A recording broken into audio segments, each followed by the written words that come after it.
17 minutes after 7. This is Morning Express. In case you're joining us now, welcome. And it's time for us to review the week that was. The guests that we have continue from the newspaper review. We have Ruth Ambogo and Mark Bichachi. And we start off, of course, with what has been making headlines from the time the president reshuffled the cabinet.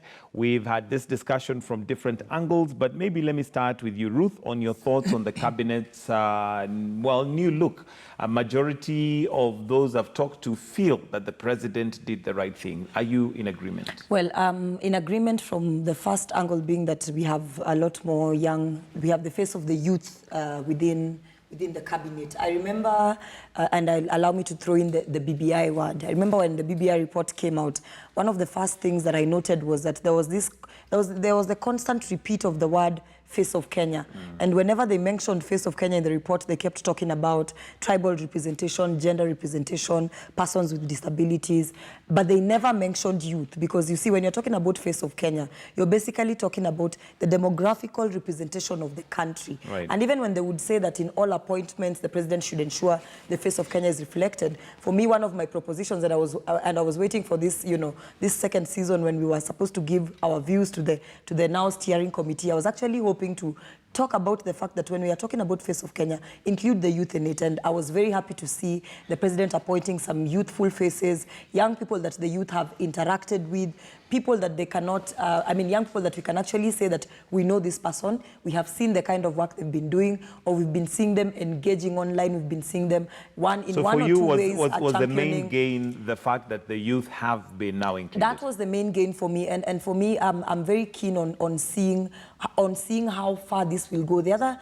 thing that I took keen interest in was when the president was talking about talent and royalties and how the young people end up reaping lower than they could from their talent and from, artists, young people who compose music, artists who put out their content out there and get very little out of it. I think the president might have gotten very good advisors who informed him that the youth out of the last, is it called MSCK?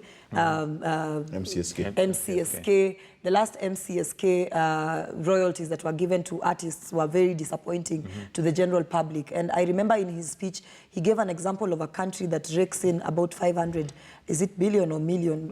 And then he was talking about the projections of how much more they will collect if the new regulations are put in place. Of concern for me also was the fact that in his 6-point agenda, he talked about the need to now use politics as a tool for development. I think one of the things that the president has been consistently mentioning that is a threat to development and a threat to his agenda and a threat to basically him delivering on his legacy has been the early politicking. We got into the politicking season right after the elections. We were already seeing divisions amongst top political parties. And this has, in a way, if you look at it, hindered in one or two ways the president's agenda, because when you're trying to push for an agenda, when you're trying to put up task forces to investigate why certain areas and sectors are not performing as they could, you have another section of your government that is moving around, antagonizing citizens against your agenda. So, and also finally, the fact that now we are seeing the president coming out very strongly on the interests and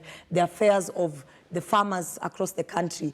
And for me, of key interest was when I was listening to him, I was listening to some of the areas that he was mentioning, and there seemed to be some balance in him talking about how rice in Kano needs to be harvested and the farmers need to be given tenders to supply to the military and to the army and to schools. And when he was talking about potato farmers, talking about coffee and tea farmers. And so for me, farmers, youth, royalties for young people and artists, and also the establishment of the biashara centers. So as far as you're concerned, it was a good move.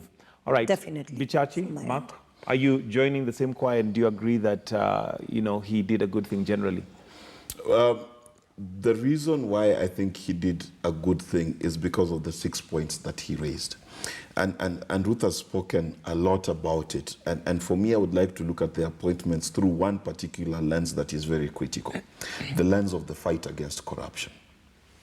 My question is not the age and the sex and the tribes these people come from. I think that's an irrelevant question. I think the most important thing for me is in the Ministry of Agriculture are the cartels and the corruption that has been domiciled in that particular ministry for the last 20 years since Kibaki times, from the first maize scandal. Are we finally going to root it out? Are we finally going to hear the last thought of maize importation while towns like Kitale and Eldoret exist in this country? Are we going to finally see a fair wage for farmers who plant sugarcane in this country? That is a critical question, because when I look at the history of my country is a country that has had many good ideas that have been stolen and robbed out of their veracity because of corruption. So for me, the most important thing the president talked about, and in his appointments it's reflected, is the fight against corruption. Now, why do I mean that in his appointment? The removal of Kiunjuri for me is not important in terms of what he was able to do. It is important in what he was unable to do in the Ministry of Agriculture. And the president kept saying that there is a report, there is a task force report that has not been implemented. 2 or 3 of them. And why is that important to implement these things? Because in this country, we have this habit of sitting down and coming up with great ideas and never implementing them. That is a critical factor, especially when you look at agriculture and you realize that, number one, it is our top foreign exchange earner, it is our top export, and it employs the most people, and our GDP, up to 40% of it, depends on agriculture.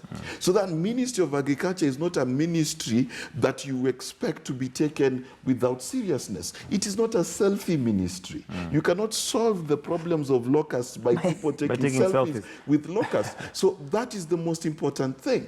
And the other thing that I liked about what the president said is 2 things. Number one, hold me to account. And Mr. President, I can promise you, we will ask you, where are our Biashara centers? We will ask you, where's the 3 billion for the farmers? We'll ask you where the KCC is going to put those plants up in the next, because you said few months. And that's the other side that I liked. That these are promises that are time-bound. They're not promises that are going to take forever to do. But now, here's the thing. One of the questions we asked yesterday, and I'd just like to get your feel on this, is whether Kenyans feel that the reshuffle would probably give us better service, more efficient government. And unfortunately, I think from majority of those who sent their messages, they felt, no, this is just another charade. It's just another thing that because we've had the president talk tough so many times. As much as you're saying that his promises are time-bound, remember when they were launching the Jubilee Manifesto, there was a time frame of when stadiums would be done. So what is going to be different this time? What is going to be different, Ruth? For me, I have always said that trust is one very important key if you're looking towards moving forward as a country. Do we trust the president? I do not think that we trust our political system. We do not trust our leaders.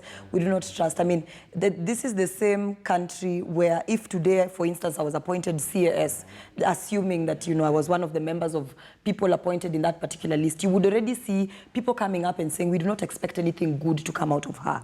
So when you lack trust, when you do not have, and I'm not talking about blind trust. I'm talking about support and saying, look, you have now been appointed. We are not going to judge you before you take office. We are going to wait and see what you're going to deliver. You see, when you have trust in somebody, then you have the confidence to approach them and ask them, look, you have been appointed to this particular office. It's been 6 months. What have you delivered so far? So do you trust the president? Do you trust that? I do trust the president, and I would love to take Nancy Pelosi's stand. I remember the other time when she was asked whether she hates the president or not, and she said, look, she does not hate the president. She's praying for the president. In fact, it is her prayer that the president leads the country, well, because if the president does not lead the country as he is expected to lead the country, then the citizens are the ones who are going to suffer. So for me, I would say that, look, I am going to give the president the benefit of doubt, and giving him the benefit of doubt allows me to be able to question question him when he does not fulfill his mandate. But the moment the president acts, the moment the president pronounces himself on an issue,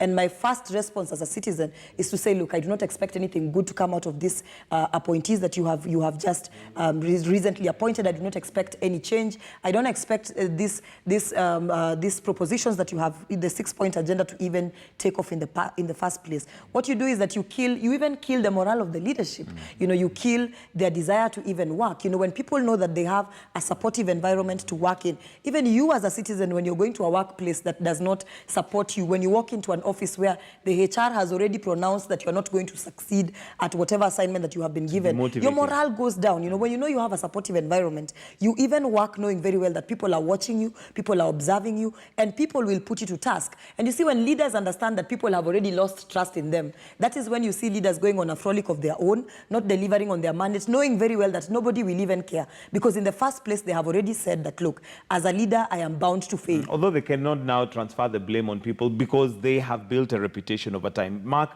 given the promises that we've been given by Jubilee, what do you think, or what is it that you'd think the president would make a difference with this particular reshuffle?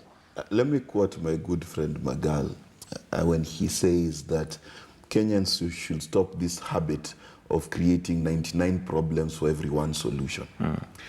You know, I keep thinking to myself, you know, for the next 2.5 years, you have one president. You know, it's not like we've got President B. You understand? His cabinet is one. So at the end of the day, if Mutahi Kagwe has been put in charge of health, and you already declare it cosmetic, before the guy has signed even his appointment letter, before he's even been vetted, you know, it is self-defeatist to get into your own way. And this is something that we need to remove from the mind of Kenyans. Stop being hyper-negative. Because when you say nothing is working in this country, I am quite taken aback, because just the fact that you can watch this channel means that there's a section of government working. That's working. If you're able to get into a matatu and get to point A to point B, there's a section of government that's working. If you see a road being built, there's a section of government that's working. Fine, it's not working at 100%, but there's nothing in human endeavor that isn't. And I'm not saying that we should not critique and ask for people to improve. But my question is, look at someone like Peter Munya, right? Look at the Ministry of Trade and Industrialization and how he's managed it. Tell me, how many complaints do Kenyans have? How much corruption has been reported in that particular ministry? What scandals are there? None. That tells you that he is a performer. He gets into the Ministry of Agriculture, and the first thing he does is solve the milk problem. The second thing he does is he tells you, listen, don't send us selfies. We are going to fix this thing scientifically. He's already doing the right thing, but you've decided it is cosmetic. How have you decided it is cosmetic? Give it 2 weeks even. And then say, oh, wait a minute, this thing we were told is not working. And that's the negativity we need to remove. Secondly, when you become negative, if I tell you, I'm going to give you $1 million bob, and you don't believe me, your mind the entire month does not focus on the $1 million bob. Yes. And that means you will not hold me accountable to the $1 million bob. Okay. So you need, as a country, let me just finish with this. As a country, we need to take seriously the policies our government puts up, because it is our right. The moment the president says that there are going to be milk processing plants in Nyandarua and Nyeri, the people of Nyandarua and Nyeri, and indeed the people of this country, need to take him seriously. Because when we take him seriously, it's the only way we can force him to hold do him it. accountable. Yeah. Absolutely. And that brings me then to the next thing, which is the Big Four agenda. In light of this, there's an article right now in the papers that has the headline to the effect that we as Kenyans cannot eat the GDP. And the reason it is it is framed that way is because, according to the GDP, we seem to have risen. Remember, not too long ago, we were moved from low income to middle income. And as a result, we have the likes of IMF and World Bank not funding us like they did before because, well, we don't need it. But when we come to the ground, vitu kwa ground ziko different. When it comes to people's pockets, it's completely different. So the question is, in light of the reshuffle and the president's term that is remaining, and the Big Four agenda. What do you see that needs to be put in place urgently for us to ensure, because the Big Four is what they promised, again, going back to Bichachi's words, they promised. What do you see that needs to be put in place and tracked so that the Big Four is realized within this the time frame? I think first thing that the government really needs to focus on is job creation and more job creation. I read the other day that, I don't know whether it was a report by Treasury, but a report 2 days ago came out that over 800,000 jobs have been created. And yet we are still, I mean, yesterday I walked into the shop where I get my glasses from, and the two lady and gentlemen who are at the shop were telling me that they put out an advert for 3 positions, and they just needed young people with basic skills of handling, you know, just a small food shop that they run at the side. And they got, within 2 days, they had over 250 applications, and some of them from overqualified individuals. I mean, people who have better academic credentials than they themselves, you know. Mothers with 4 children, divorced, widowed, young people who are, you know, some of them divorced, some of them widowed, you know. And these are people who are applying for jobs that are going to pay them a basic salary of about 13,000 shillings. So they were asking themselves that, look, you have three kids. One of your firstborn is 20 years old, your lastborn is 6 years old, and the middle child's about 16 years old. How are you going to sustain your family on a salary of 15,000 shillings, having in mind that, look, transport alone is going to take almost half of the amount of money that you're going to be paid? Is this opportunity worth it for you? And the question that they were asking themselves is that, where are these jobs, you know? The jobs that we are talking about, where are they? When you put up an advert for an internship that is going to pay somebody 6,000 shillings, you find applications, you're flooded with applications of almost 500 people, some of them with master's degrees. So when we are talking about job creation, I think the question that the government needs to ask itself is, what kind of jobs are these? Because the jobs could be garbage collection. What about myself, who's probably graduated with a law degree from a university that I spent about close to 1 million shillings for the 4 years that I studied, in an additional of 300,000 shillings at Kenya School of Law? How am I going to take up a job, a garbage collection job, or a paper filing job at a ministry? Do you find that the Big Four would have answered some of the things you're talking about? I genuinely feel that if we are able to open up the job market, and by opening up the job market, I'm talking about not necessarily just giving jobs to people, but also creating an environment that would allow those who have industries, those who have small businesses, those who have small manufacturing businesses, can be able to create jobs for the rest of the population. So create an enabling environment for those who can create jobs, to do business. For me, it's about job creation, and it is also about affordable housing. Housing is one of the biggest challenges and problems to people in this country. You know, yes, you have your small business, or you're just recently employed, but then you're told that the cost of housing, the cheapest house you can find is about 15,000, 20,000 shillings, and that is, you know, a one-roomed house. So housing is one thing. I did not see it in his 6-point agenda coming out very clearly. If it did not come out very clearly, but it is something that the government really needs to look into. So for me, it is housing and job creation. Okay, Mark. You know, the thing is about my country is we've got very lazy mathematicians and very lazy economists. And I'm not an economist, but I have done a bit of research. Number one, the 6% GDP growth is real. Okay, it's not made up. If you look at the IMF, World Bank, all the statisticians say that indeed the economy of Kenya keeps growing at between 5% and 6%, which is very, very good for a country of our size. And when I say very good, I know people are rolling their eyes at home, but please look at the statistics worldwide. There are countries that are doing 1%, right? So in terms of the recent global events, Kenya growth is pretty good. Number two, there's something else that we keep forgetting, that the development across the world has started taking a shift. And the shift is this, that there is something called jobless growth. Because a long time ago, when you put up a sugar factory, you needed 1,000 employees.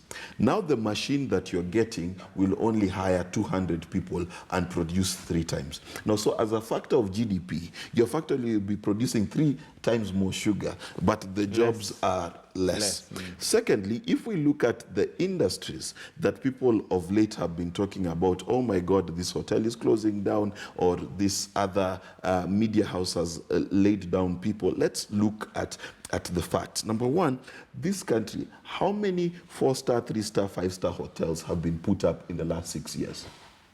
And where are we taking business? You can't all be at Heron Porti, what's this thing in Upper Hill? What, a hotel or what? A hotel. The Crown Radisson Blue. Radisson Blue. You can't all be at Radisson Blue. You've ran away from Jacaranda because it's not fancy enough, and then expect Jacaranda to survive. Because the nature of how we've done the hotel industry, if you look at Radisson Blue, it is not firing So in short, people. what you're saying, Mark, let me summarize. Yeah. Then if you go into the media as a whole, if you look at where Safaricom is spending its money, which is one of the biggest advertisers we have, they're spending more money on Google advertisements and Facebook advertisements than they are on traditional media. So that will bite. When we closed down Akina Betin and what was the other thing, SportPesa, which was a big funder of media, it was always going to impact. Now, are there 800,000 jobs created? Yes, they are. The problem is the kind of jobs we are creating now in this modern economy are not permanent and pensionable the way we imagine jobs to be. A lot of jobs are in the MSME sector, and it's going to be a contract. It's going to be an Uber driver. It's going to be night-time writing and things like that, which we traditionally do not consider jobs, but they are.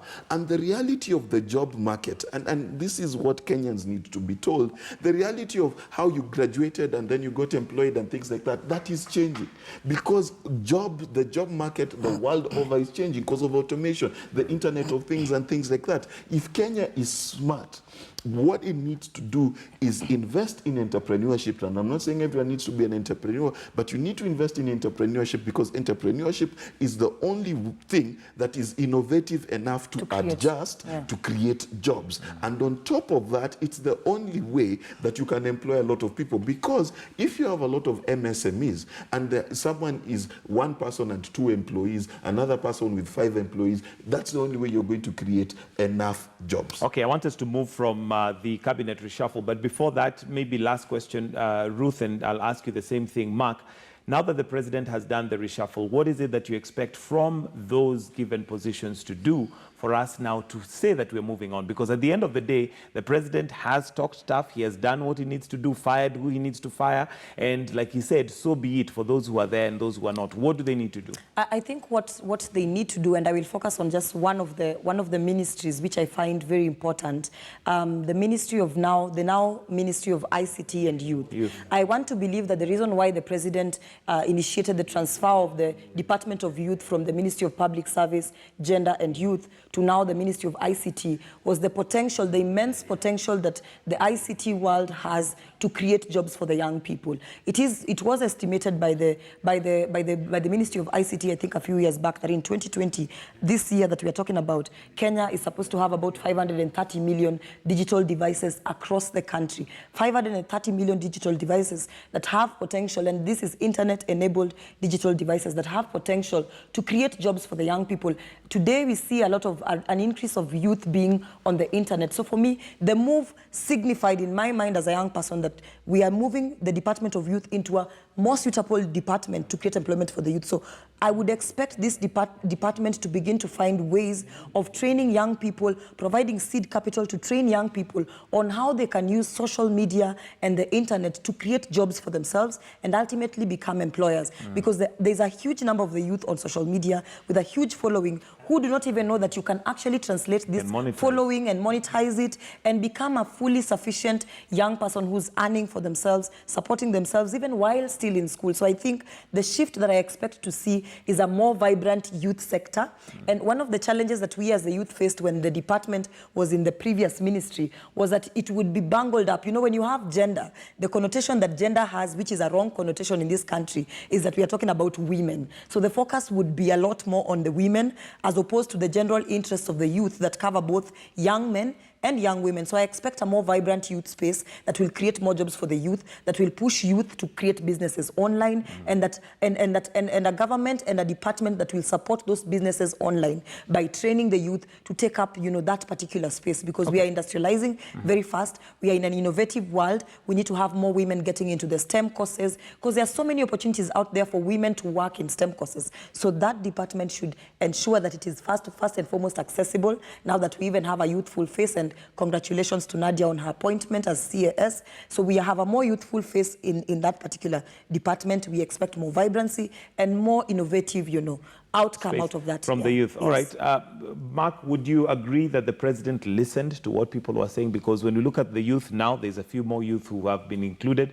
Look at the two-third gender, especially in cabinet. If the appointed ones go through, then they will have met that. So is he listening? He is. And it's not just about youth. It's about tea, coffee. It's about rice. It's about disasters. It's about the fight against corruption, where he even said, listen, I know Kenyans are saying there'll be no convictions, but I'm not the one who convict. But I can tell you there's been a deterrent effect, because as far as the work against corruption is concerned, you've got very few people now participating in corruption. So he did listen, absolutely. But one of the net effects that I found interesting, which is something that needs to continue to happen in this country, is I think the next day, the Ministry of Interior came up with a list of things that it's going to do, one of which was same-day delivery of passports, IDs, birth certificates. Yes, which is an important thing. And that's the kind of thing that Kenya needs. Kenya is at a place where we need to radically and rapidly change how government does things. We need a more efficient government. We need a more responsive government. We need a more versatile government moving forward. One of the reasons for that is this, that number one, we keep saying that we've got a huge debt, but also we need to realize that we've got huge infrastructure that we need to take advantage of if we are going to pay this debt. If we were to look at the debt pragmatically, then what we need to quickly do is say, okay, Kenya now has better roads. How much goods are we traveling? Are we moving on those roads? Are we moving on SGR? How profitable are we making it? Are we removing the little kinks and the little bureaucracy that's making SGR unpalatable for people who transport? Those are the things that we need to do. So one of the benefits that I think that we got this week is the sudden wake up for a lot of cabinet secretaries to have time-bound results, which is why I think Munya hit the ground running, and I think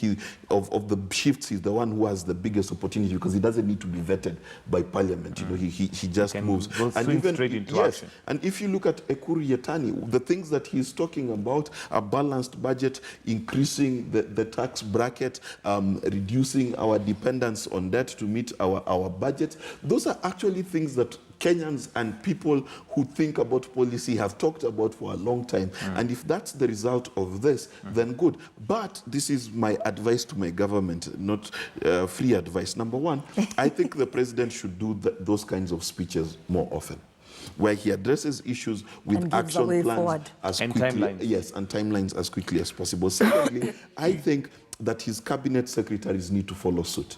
What Matiangi's ministry did yesterday should be the norm across the divide. Because if you're in ICT, you're in agriculture, you're in whatever, why can't you just tell us what you're going to do in the next 6 months that's going to transform our country? All right, and that is the cabinet reshuffle right there. Of course, I'm sure you've had your say in that regard. But let's also look at something else that was happening. And yesterday, Casa Rony was trending, and not for good reasons. And this is because the people in Casa Rony came out to the streets and literally for several days blocked the roads. Why? Because there's a road there that is absolutely dilapidated. And unfortunately, one young man was shot dead. And of course, that's something that was very unfortunate. But Ruth, first of all, just looking at the general anger that was, portrayed by the people in Casa Rony, does that tell you that maybe there's a seething anger in people, especially when they see things that should be done have not been done? I was looking at the clips and watching a few raw clips of, Kenyans who are online who are actually filming the entire protests. And for me, the one thing that we really have downplayed this incident that has taken place at Casa Rony, I don't think we have given it the attention that it needs to be given, because I honestly and genuinely feel that it was heroic of the citizens to actually sit down and say, put their foot down and say, enough is enough. That how I wish more Kenyans would sit down and look at some of the unfulfilled promises that, you know, their leadership has been promising them time and time again, and tell the leadership to its face that if you're not doing something about it, things will stop, things will come to a standstill, things will not move until the right thing is done. It is unfortunate that I was reading the other day, I think it was yesterday night, I was reading about the fact that that road has been repaired severally so many times in the past, that during the Kidero's administration, 500 million shillings had been allocated to the refurbishment and the repair of that particular road. And yet months after the repair and the alleged, you know, refurbishing of the road, you know, there were potholes growing on the same road. And we even had protesters coming back and planting bananas within those particular potholes just to show their disgust. And exactly, I mean, why would you waste 500 million shillings in repairing a road that would eventually, Actually, the keyword is not waste, steal the money that was put there. Basically steal the money, because if 500 million shillings is a lot of money, if 500 million shillings was allocated to basically repair a small section of the road, you're expecting to see good quality work done. And the only explanation as to why a road would be repaired and 6 months later, 3 months later, you have the same potholes that were there or even bigger potholes, is that their money has either been, you know, people have either squandered that particular money. So we have cheap equipments that have been used to construct the money. I mean, the road, you have substandard material that has been used, and also substandard quality of labor that has been put to work, and therefore the same problem still persists. It's unfortunate that force was meted upon the people who are protesting, and the residents had to lose one citizen. But then I hear now that another 300 million shillings has been allocated to the same road. You see, the problem of not having proper roads is that insecurity increases, because you see, when you have potholes within a section of a road, chances of muggings and robberies taking place increases. Number two, you have business slowing down. Matatu owners were actually, the main reason why they were striking is because each and every time their matatus keep breaking down, you know, because of the roads that were not passable. So I think that we need to see more citizens actually standing up and claiming what is rightfully theirs and putting their leaders to task. If protesting is what will make the Nairobi senator sit with the urban roads current MD and get to a deal where where 300 million shillings is being approved for the repairing of that particular road, then so be it. Okay. Then we need to have more citizens coming up and saying, look, we don't like the state of security in this particular area, something needs to be done. We don't like how things are run in this particular department, something needs to change. Something interesting that came out of that particular incident and story was two things. One, we had the residents actually saying, we do not want a Kenyan to do this road. We also had the senator come out and say, siwacha mchina afanye hii kazi, which for me leaves me wondering, have we gotten to a point where we have no faith in ourselves? We are our own enemies in that, just like Ruth has said, money had been allocated for that road to be done, 500 million. But of course, right now we can tell that that money did not purely go into the road. Mark, does that worry you that Kenyans have lost faith in themselves? First in their own contractors? First and foremost, the level of patriotism in this country is very low. In fact, I doubt it exists. Many Kenyans do not feel patriotic about their country. Number two, I want to remind my fellow citizens that it is not the fact that the road was done by a Kenyan. How the road is contracted in the first place is part of the problem in this country. Let me put it to you in perspective. The classification of roads and the quality specifications of which they should be done is what is worrying in this country. Yesterday, the day before yesterday, I was driving in a very posh, leafy suburb. I hit a pothole. Have to buy a new tire. 15,000 shillings right off the bat, right? Now, that is not about the road being built by a Chinese or a Kenyan. It is about our roads are not built to specification. What do I mean by specification? Any road that when it rains, the water forms a puddle on that road is a road that was not built to specification. Because a road is not complete without a drainage system. That's number one. And if you look at that Mwiki Road, it does not have proper drainage, has never had drainage. Okay? Number two, it is what is the quality of the foundation and how many layers of that foundation do we need? The problem we have in this country is a lot of leaders know that if you can see the black part of the road, you assume a road has been built. But let me stop you a little bit, Mark, because you cannot compare, and this is based on what we see right now, some of the roads done by the Chinese and those that we have done before. Actually, As much as they may not have drainage, and I'm not sure, we're not engineers, so I really don't know whether it is because they don't have land to build the drainage or what happens, but you honestly cannot compare those roads that have been done by local contractors and those that have been done by the Chinese. Two things: one, the time they take, and two, the quality. Actually, I'll beg to differ. And if you have time, I will take you to roads that have been built by local contractors that are actually up to specification, right? It's only that the main major projects in the country, your Thika Road, your Ngong Road, your whatever, have been done by international because of how they're being funded, right? It's a funding question. It's not a quality thing. True, because of the same reason and because of less oversight, then you've got more bad roads being built by locals than there are good roads. But there are good local contractors. I can tell you that as a matter of fact. And I can give you evidence. If you can give me a crew, I'll take you to the ground and show you where it is. Because that's how patriotic I am as a Kenyan. But that said, the issue is this, that whether it is built by a Chinese, it's being built for you. Listen, when I want a suit that's being tailored, okay, whether the tailor is Hindi, the tailor is from Pakistan, or the tailor is Kenyan, the person who accepts, when he is done and I accept that piece of clothing as good enough for me, the problem is with me. You understand? So the problem is not that the Chinese can't cut corners, and the truth is they have cut corners in some places. The issue is that the people who contracted the Kidero administration that gave 500 million and then accepted and said this is 500 million worth of work, that's where we need to fix it. It's not about the Chinese. We need to fix what is acceptable as a road for us. How many times do we accept roads that don't even have a walkway for pedestrians? So the problem is not the contractor, because the contractor will come and build what the customer said.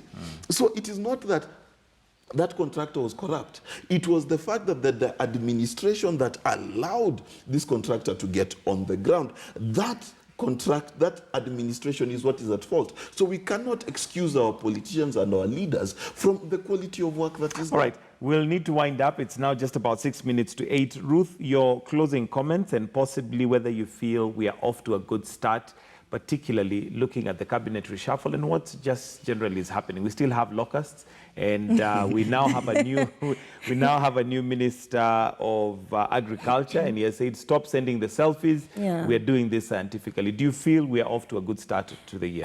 Well, first and foremost, a warning to my Luya brothers and sisters. It was a warning had been issued by the government that, it is not advisable to eat the locusts, just in case they find their way, in Western Kenya. Please do not feast on them. Why is it not advisable? Apparently, it is said that these particular locusts are not. They're not the edible They kind. actually have, yes, they contain poisonous matter. So kindly advise your brothers and sisters in the same measure. But I think we are off to a good start. We are off to a good start. And for me, the emphasis has always been on implementation and implementation. All these good pronouncements that the president has issued will amount to nothing if implementation does not take its course. Remember there was a time when the president talked about, there are so many things that the president, good things that the president has said in the past that we have waited to see implemented, but to date haven't. For instance, when the president declared the war against corruption, he had talked about a lifestyle audit, that would take place, and he had said he would be the first person to be subjected to the same. We never saw that taking place. So hopefully that 2020 marks the beginning of, the end towards, rather the end of the journey towards the president fulfilling his legacy. He actually has very limited time. If you look at it, he literally has almost like 1.5 years, if not 1 year, to finally deliver something that Kenyans shall remember him for.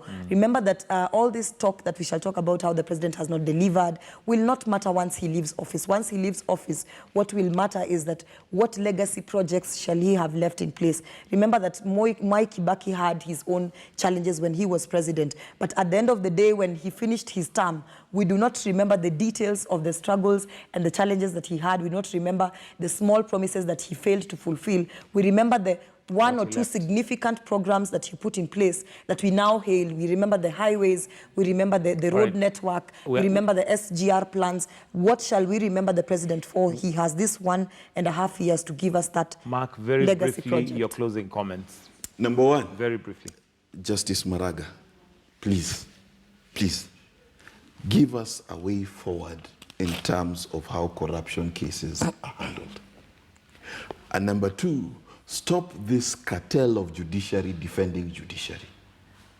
We've seen from the Akasha case and many cases, Chicken Gate being another example, where people are innocent in Kenya but guilty in the UK and the United States. That needs to stop.